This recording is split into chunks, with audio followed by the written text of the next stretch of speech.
भाइयों और बहनों, इस इलेक्शन में सिर्फ 20 दिन बचे हैं और चॉइस मेरे और एंड्रू कोमो के बीच में है।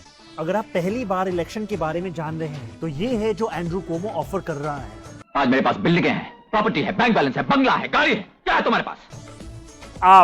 आपकी वजह से हमने $8 मिलियन रेज किया है, 6 लाख से ज्यादा दरवाजे खटखटाए हैं और बस इतने करीब है इस शहर का पहला साउथ एशियन मेयर बनाने के लिए। पर बात ये नहीं है कि मैं क्या बनूंगा, बात ये है कि मैं क्या करूंगा हमारे कम्युनिटीज के लिए और हर एक न्यूयॉर्कर के लिए। मैं हमारे शहर को अफोर्डेबल बनाऊंगा। न्यूयॉर्कर्स मुश्किल से अफोर्ड कर रहे हैं रोटी, कपड़ा और मकान। मैं ये सब बदलने के लिए लड़ रहा हूँ, rent free buses, universal child care और सस्ती ग्रोसरीज के जरिए।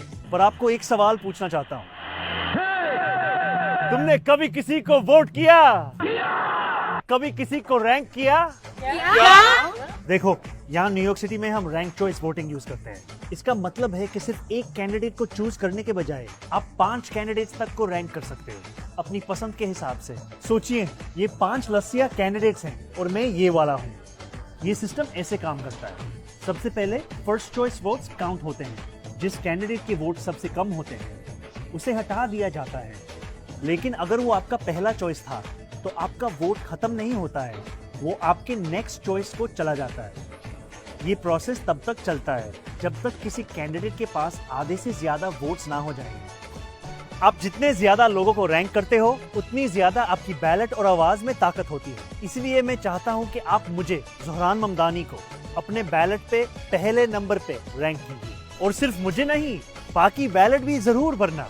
ये 3 दूसरे कैंडिडेट्स हैं जिनको आप रैंक कीजिए।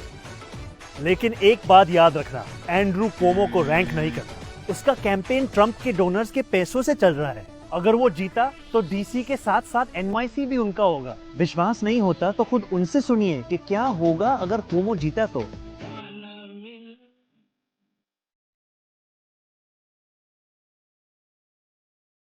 बिलियनियर्स के पास ऑलरेडी सब कुछ है, अब आपका टाइम आ गया।